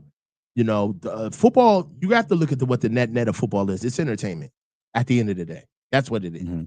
So it behooves them to stay in the winner's circle and be competitive, but also understand that they have a constituency to keep happy, which is us, the fans. So there's all types of fans. There's highly intelligent fans. There's fans that are tapped in, that are sitting on YouTube at 10:30 at night on a Monday talking about draft like us. Then there's people where they don't need all of that. They just want to show up to the games. They just want enough to brag about. So the Niners are very aware of the tiers of fans that we have. And I would say that the informed fan is the minority of sports teams. The informed fan who understands what the team is trying to do and where the failures are, that's the minority. So you got to understand that they're always going to push for the masses and they're going to feed red meat to us to the base. They're always going to do that. Yeah, you're right about that. You're absolutely right about that. Dazza says should have kept D'Amico and traded Kyle. That was never going to happen. And then RS says if the season falls apart because of bad line play, what's Jed's next move in the offseason? I don't know. Fire John Lynch and then let Kyle stick around for another year and also not fix the O-line. Yeah, John's I the do next think one. that, yeah, he is. I think, I do think they're going to sign a veteran, though. I do think, like, don't be surprised if I'll give you a name. Jedrick Wills is a 49er here in the next couple weeks or some point during training camp if he's still around. So, not that he's like the going to be a savior, but I do think that they're going to add an offensive lineman through free agency here in the near future, I would expect, but we'll see. I'm just weary of always late guys signing because they just give me that Taco Charlton vibe. Remember that? When Taco Charlton got Dude. signed, he came into camp. Taco Charlton. No, really, what that told us is that things were like it was. That should have again. There were so many signs that told us that last year was gonna be a bad season, and we wanted to be optimistic. We wanted to be fans. We didn't want to be Debbie Downers. He looked so but good. it was, dude. It was written all over training camp that last season they were gonna suck. Man, we should have known it. We should have just. It was. And we should have been. We should have been convicted, as John Lynch would say. You know what? We punked out because you know what it was. We came all the way out there, and we were so excited to see good football. Like I remember how excited we were walking into camp. Like, bro, this is going to be good. They're going to be flying all over the place. We're going to be able to give good shows. And I think that part of them being so lackluster and bad. We didn't have the heart to turn around and say that we drove 3,000 miles to look at this. I think there was a part of us that didn't want to admit that we literally kind of wasted our time because that's what we felt like. When we went, the practices went from, do you see what I see? Because there was a little bit of denial. Like nobody really wanted to say it, right? It was like, I don't think this is that good. Do you? And it's like, nah, this was. Remember, I was asking you questions in the car. You're like, this was way better than last year was way better, way more intensity than last year. Like this is different. This is different, coach. Then it went from a little bit of denial to, did we just waste our time? Like we could, we could have stayed home for this. There was a little bit of regret. Like, I mean, the Mexican food is awesome. But I could have stayed home for this. I did not come all the way out here to watch this. So in our content, I feel as though that there were times where we put on a little bit more because we had to make something out of the fact that we were watching a bad camp. This year, we're letting you know that it's a bad camp and then we're going to go get Mexican food afterwards. Like, we don't care. Like, I'm going to have a vacation. If they suck, we're still having a good time. I'm not tying how good they are in the camp to my time out in Santa Clara this year because that's what happened last year. They were bad, and we ultimately, like, the trip sucked immediately. I was like, dude, I don't even know why we did all of this. When we talk about camp, this is now 2 years in a row that it was very clear what the team was going to be. 2 years ago, it was obvious that team was going to be for real from training camp. True. Last year, it was obvious they were not. So if anybody says, "Oh, it's just training camp, you can't get anything from camp," okay, but yes, you can. You absolutely can, and it doesn't mean that everybody you get something from. It's every little number, every stat matters. No, but the feel of the team and certain players either rising or falling surprisingly does play throughout the course of the season if you pay attention enough. It really does. Yeah. What 100%. That shit played, man. Like we saw the year that they were having, and I was like, this ain't it, man. Like the energy's off. This does not look good. They're gonna struggle. And a lot of it, you know what really tipped us off? Like kind of like the cherry on top where we knew it was gonna be a bad season when they canceled joint practices with the Saints. Yeah. That was it. That was it for me. I was like, oh, it's over. Like you don't even have enough to be competitive yet. Nah. This is not looking good. Because by that time, BA wasn't done. Trent was nowhere near coming back. But CMC was already out. He was gone. And they looked like they were tapping out already before the season already started. They didn't have a team to even be competitive. That's what was a killer for me. Old Fogey says, say we split the division 3-3, lose to Tampa, The Texans, Cleveland, Atlanta. What remaining teams had the best draft to drag the Niners under 10 wins? New York, Carolina, New Orleans. What about Chicago? I don't see Chicago. Chicago on this list. Yeah, I was just about to I don't bring see that up. Chicago. Chicago got better. They helped themselves in the draft this year. Yeah. I And in also free don't know that agency. they'll My lose. God. Yeah, I also don't know that they're going to lose all the games that you said, but based off of your scenario, I would say Chicago out of those teams. But yeah, even like, Carolina, New York, these this is the NFL, man. There are no easy games. You sleepwalk or try to sleepwalk through a week, or you get a short week and then have to travel west to east and play an early game, man. It doesn't matter who you're playing. That could be an L. So don't and that goes both ways. The 49ers can beat anybody too. We look at those games like, that's going to be a loss for the 49ers. No, not necessarily. Not necessarily. This does play both ways. So, the NFL is not easy to win either way, no matter what side of it you're on. Before we get out of here, I do want to bring this up because we were pretty delirious, I would say, is a good way to put it, in round 7. We were ready to get out of there, man. And unbeknownst to me, I didn't realize I had another hour I had to pack in on Bleacher Report because I forgot that I had committed to doing a show over Did you there. forget about that when you got off? Bro, I was eating my dinner and I get a text from the producer over there. He's like, "Yo, are you gonna be able to do that post game or the post draft for us?" And I was like, You forgot all about that. "Yeah, I'll be on in 10 minutes, man. Got Sorry." that ass. We ain't done with you yet, Naylor. It's like I was like, "Yeah, I just streamed for 7 hours, but what's one more, right?" Yeah, it's cool. It's cool. Let's make it 8. Man. Here we go. So yeah, anyways, we were I pretty know that went by delirious in like round 15 7. minutes though. That 1 hour probably It went did. by like a knife Yeah, through butter. and I was so much prep had gone into the 3 days. It was like, this is easy. You could do it. You could do an hour this is walking no problem. backwards. I've got too much prep. What do you want to talk about? Yeah. However you want to slice this I can thing. just read the draft to you for an hour. We're good. But 7th round, we were pretty delirious and we were just kind of making fun of making fun of ourselves, making whatever. And then there's a player that got drafted, though. This is to Paul Crow's point, who thinks that I sleep on every late pick. I've got one more too. Go.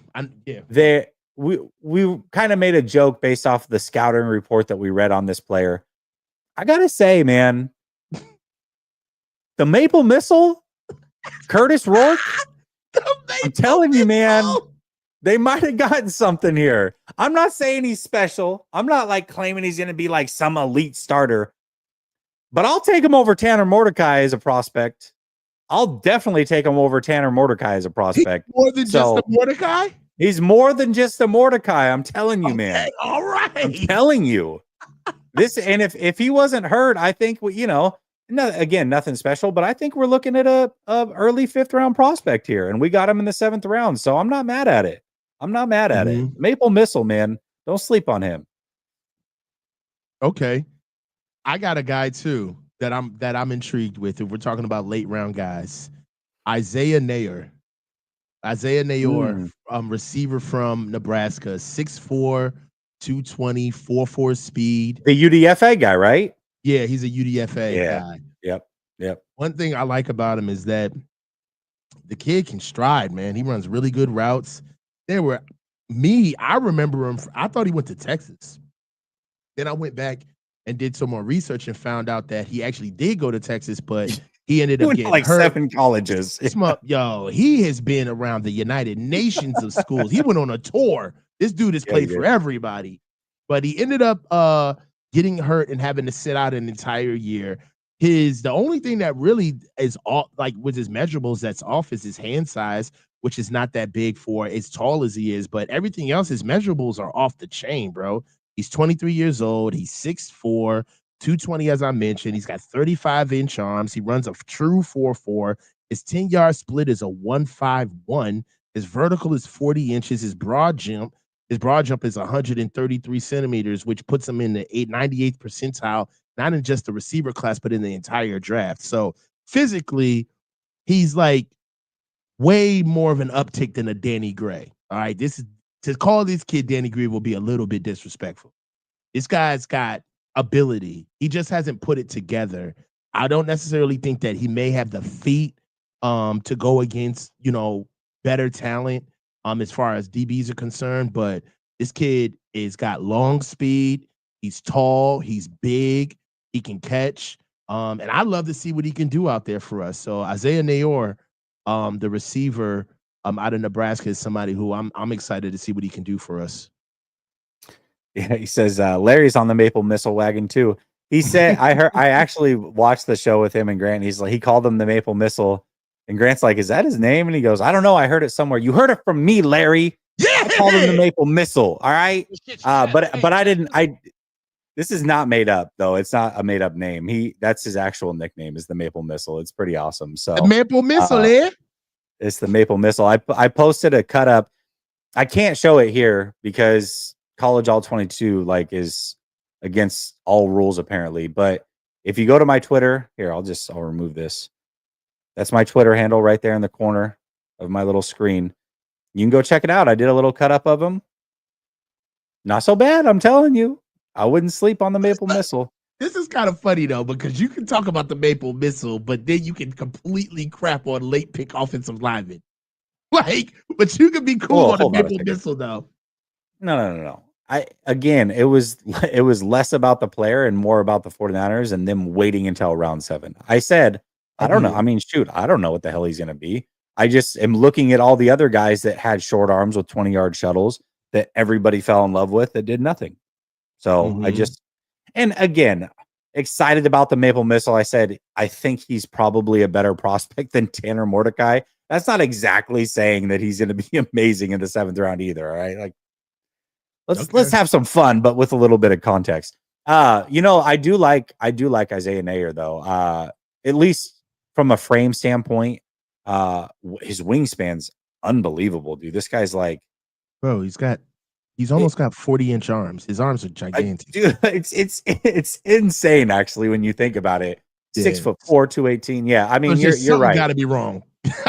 Right, but that's the thing. He doesn't have a lot of college production. So 87 catches in 5 years. Only 2 years he had more than 10 catches, and he played at 3 colleges.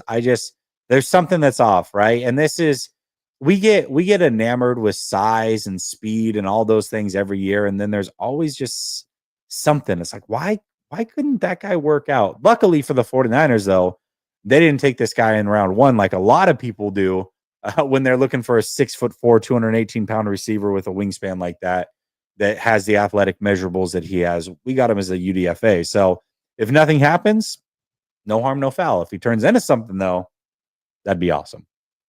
Definitely. I mean, but I'm not putting any stock into him. I mean, we rode the Danny Gray train for 3 years until that fizzled out. So we'll see. All the Maple Missiles in the chat. Look at the Maple Missile. Oh, it's so good, man. It's so good. Yeah, check them out. Anyways, all right, man. Is there anything that we didn't cover that you wanted to cover, or are you good? I'm good to go, man. I really love the draft. I definitely see where the Alfred Collins pick is coming from now. Everybody, I wanted TJ Sanders. That was kind of like my guy in round 2. But yeah. I see it now. Can I tell you something real quick? That's really funny about the TJ Sanders. So remember, Buffalo traded up and took Sanders ahead of us. Right? Yeah. So Buffalo Bills fans are pissed. They wanted Alfred Collins. Really? Yes, dude. They're all like, we wanted Alfred Collins. Like, why did we trade up and not take him? And we're looking at it going, we wanted TJ Sanders. We wanted TJ Sanders. Like, dude, what the heck? So it's funny because no fan base is ever happy. I obviously was very happy with the Alfred Collins pick.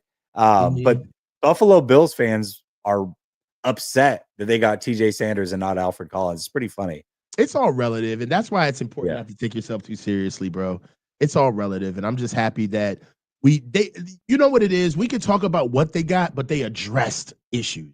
That's important to me. Addressing issues. Like the fact that they went in and we could not stop the run before the draft. 3 days later, we can probably stop the run. Thank God. You know what I mean? Like It's clear that Diamador Lenore is our number one corner now. Demo's our guy. They gave him number one corner money.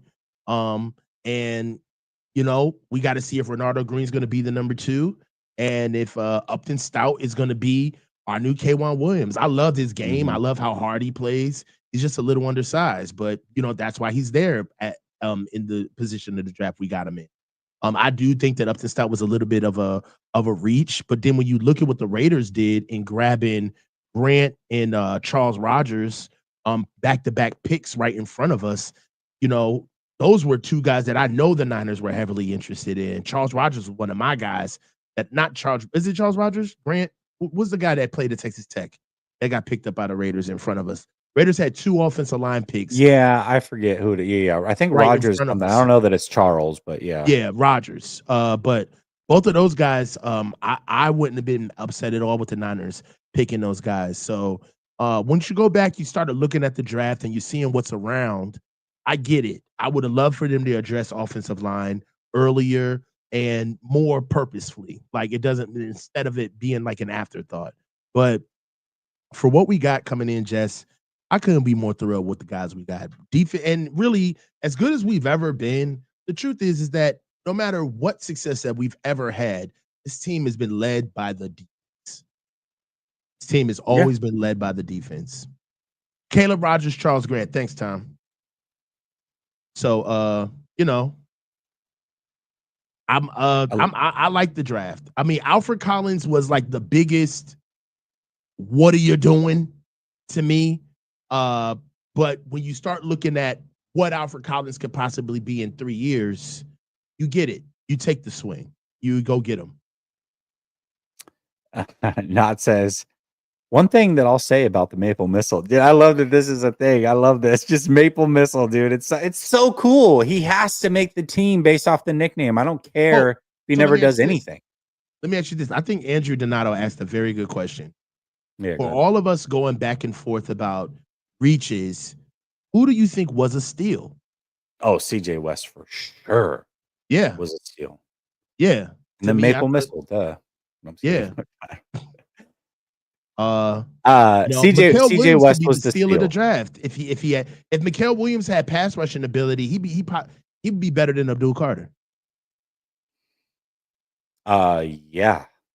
No Of question. absolutely. You see what I'm Yes. saying? So, Absolutely. I'm willing to wait on traits that I know can be put onto Mikael Williams versus stuff that I know Abdul Carter is never going to do.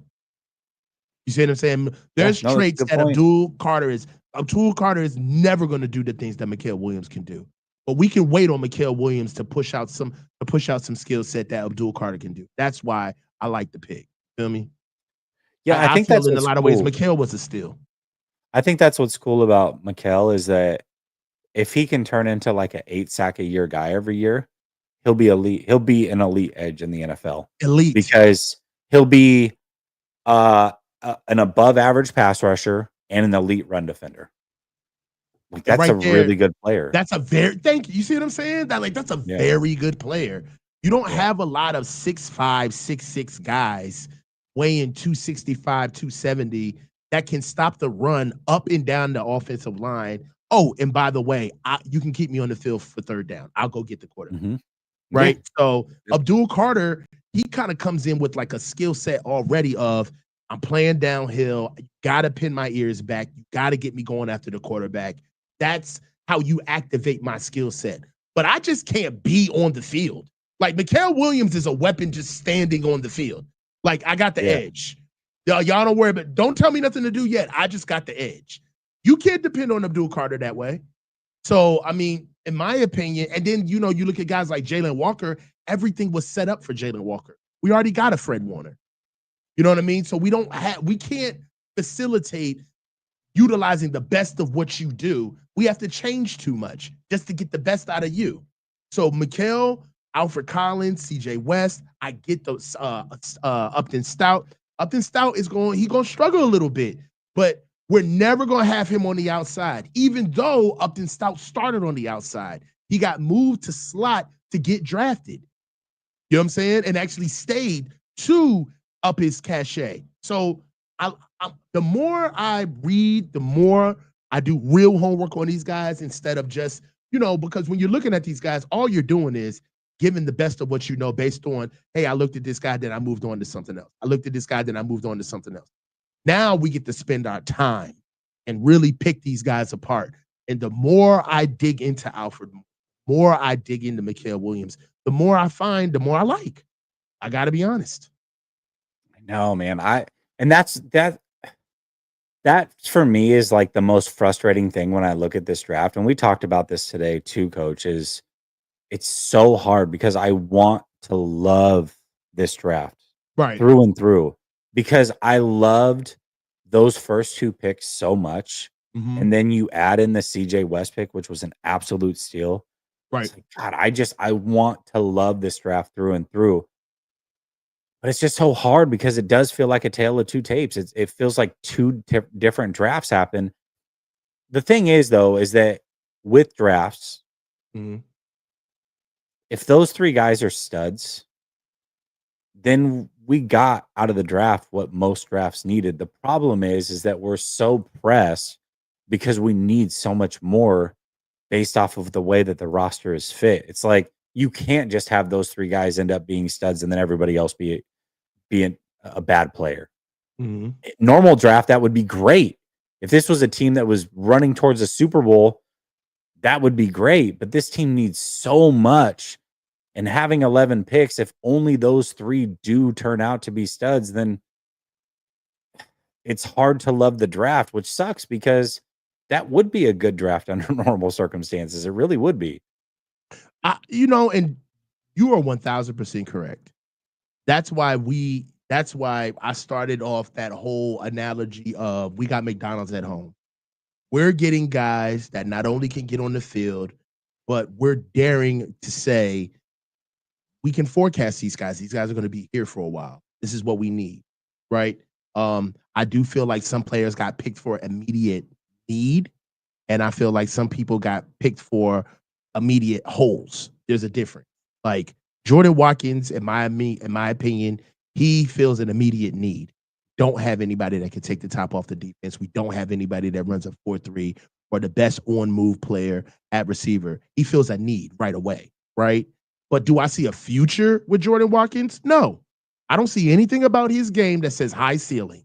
What he's done now in college is what he's going to do in the pros, hopefully, right? Hopefully it translates. But I don't see him there's nothing about him that says, oh man, by the time he was done, like, a guy's going to progress when a Mikael Williams was done with college football. There was nothing left for him to do in college football, right? We caught Jordan Watkins just twerking inside of the atmosphere. Like, yo, I am a college receiver. Come get me. This is what I do. I can do this for your team as well, right? There's really nothing about his game that says forecasted uptick, like high ceiling. So there's I feel as though that there are guys who got picked who are going to play for what they do and what they do alone right now. Like the other Jordan kid. What's the running back from Oregon, right? Jordan James. Jordan James. I think Jordan James is tapped. What he did at Oregon is who he is as a player, right? I don't think Jordan James is going to gain 10 pounds of muscles, drop his 40 down, and become like this force contributor at running back. No, he's a kid that's had a lot of tread. He's got a lot of carries. He knows how to run the ball. And this is what he does until he dips down. This is what you're going to get out of him. It's the same thing with Elijah Mitchell. Elijah Mitchell was tapped out. And he came here. He played the most football that he ever played in his life. From back-to-back years, he got hurt, and then he struggled on his way out. That's what he is. He may get refined. He may pick up 5 to 10 pounds of muscle. He may understand the game a little bit more, but that's pretty much what he is, right? Alfred Collins, you're drafting with forecast. You see what I'm saying? Alfred Collins is coming in. He's going to give us what he did at Texas right away, which is helpful for us. But Alfred Collins has a lot more on his shoulders where you can say, all right, now let's start working on your pass rush plan.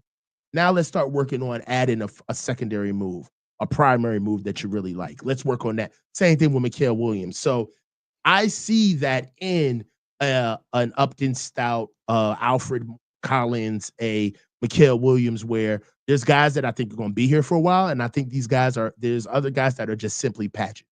They're here to just patch a hole.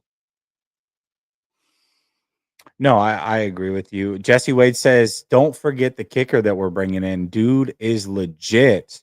Uh, he's thick with two C's, that's for sure. He's a big boy. He's like Janikowski, man. You seen this Oh, you got a dude? big ass kicker? What's his name? He's big, big, big. I like it, man. His name is Kenny Almendarez, kicker out of Louisiana. He's like 6'2", 250. What, 6'2", 250? Yeah, yeah, he's a big boy. Mm. Manhattan John says, Niners post-draft. Updated win-loss prediction, please, from both you. Maple Missile launches us to 12 wins. I need a Maple Missile shirt, man. I do. I feel like this is now officially a thing. I need a Maple Missile shirt. Mhm. Um, gosh, I still have us at about 10 wins. Again, we'll do like the full breakdown when the schedule's released, because you know when games are played, rest, all that does matter. But I still think it's about a 10-win team. I look around the landscape of the NFL and I feel like a lot of teams got better this offseason that are on the 49ers schedule.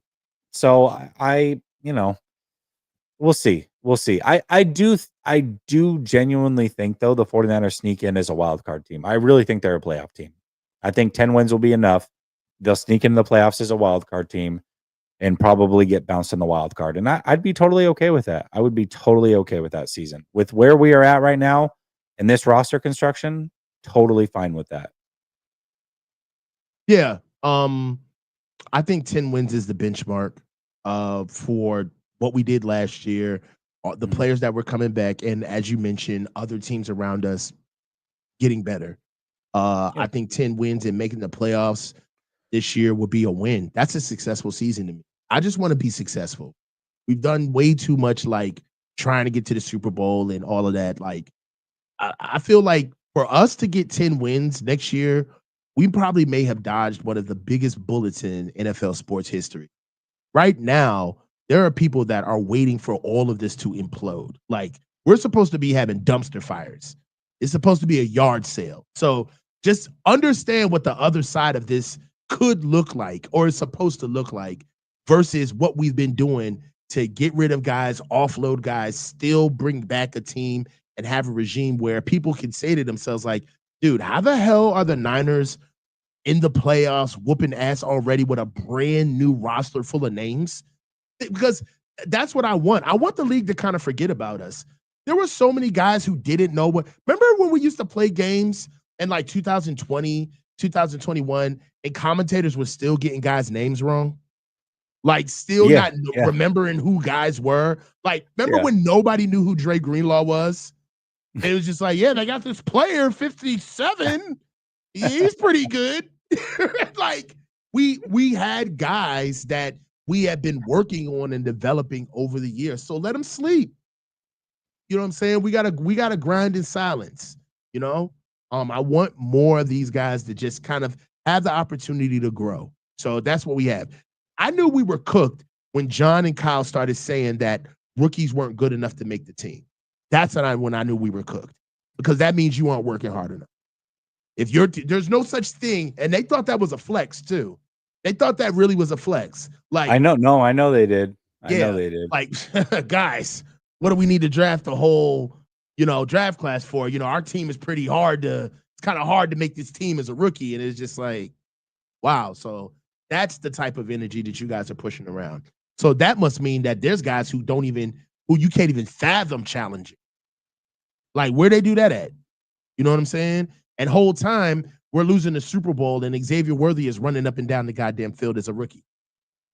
You know what I'm saying? Right. So, Right. so like for me, like even at our best, rookies played by accident, right? Like Aaron Banks barely got on the field and got benched right away. Jair Brown had to play off of injury. There weren't any young guys like Talanoa Hufanga got put on the field because of injury. Even our first round pick in Brandon Ayuk that year, he played during the COVID year because of injury, and then they put him in the doghouse. Like, they got some things that they need to fix along the way. And the more young guys in here, the better.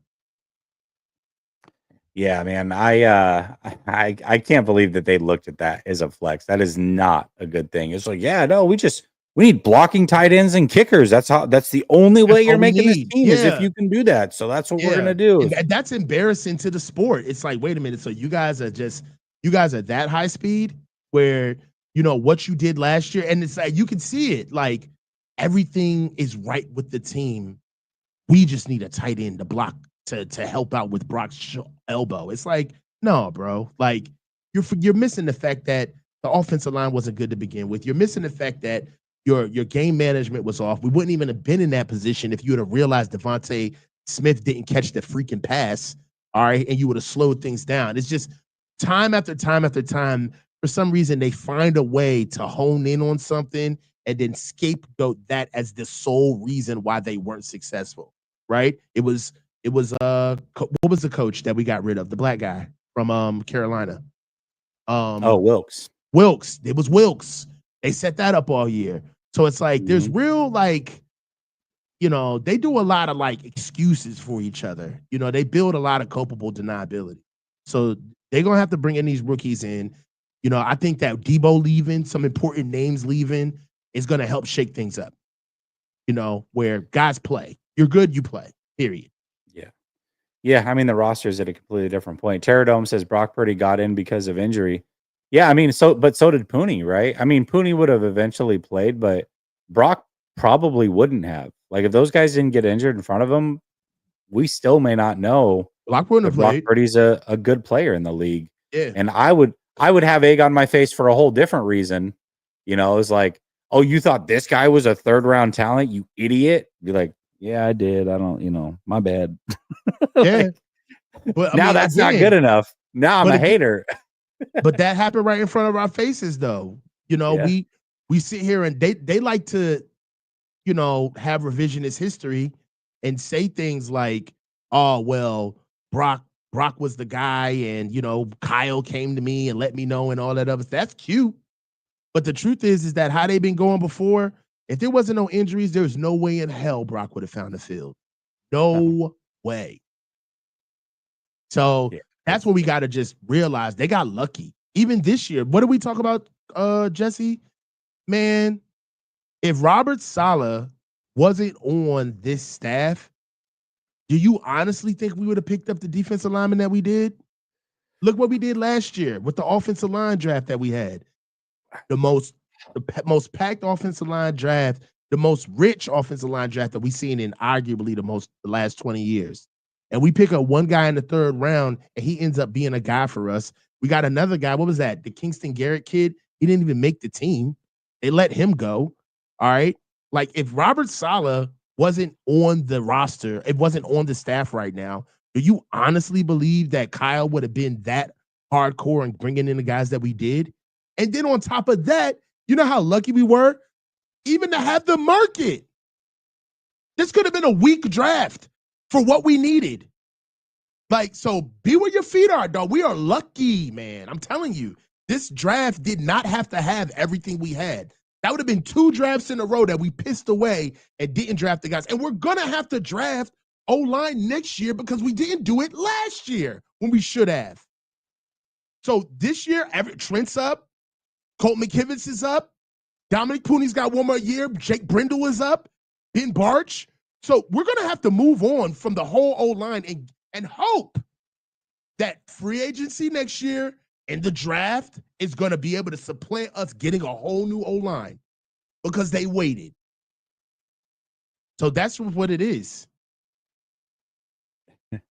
Where's Brian Greasy? He's on a couch. 49 Reasons says we have another Brock Purdy and Tanner Mordecai if given a chance. Have you not been here, 49 Reasons? And if not, that's okay. But I'll give you the cliff notes. It's Maple Missile season, brother. Tanner Mordecai is old news. All right. I just want you to know that. Gizmo Maltese says solid is why I'm looking forward to this season. Me too. I'm actually looking forward. Hopefully we can get into training camp this year. We'll see. But that would be ideal because I really want to see him as a coach. I'm excited to see that. All right, y'all. Thank you so much for tuning in. This has been another Cover 2. We'll be back Monday with another Cover 2. And tomorrow night, we will be on Grant's channel for the 4-man front with Oh, yeah. Grant, Coach, Ryan, and myself. So tune in there. And until then, peace.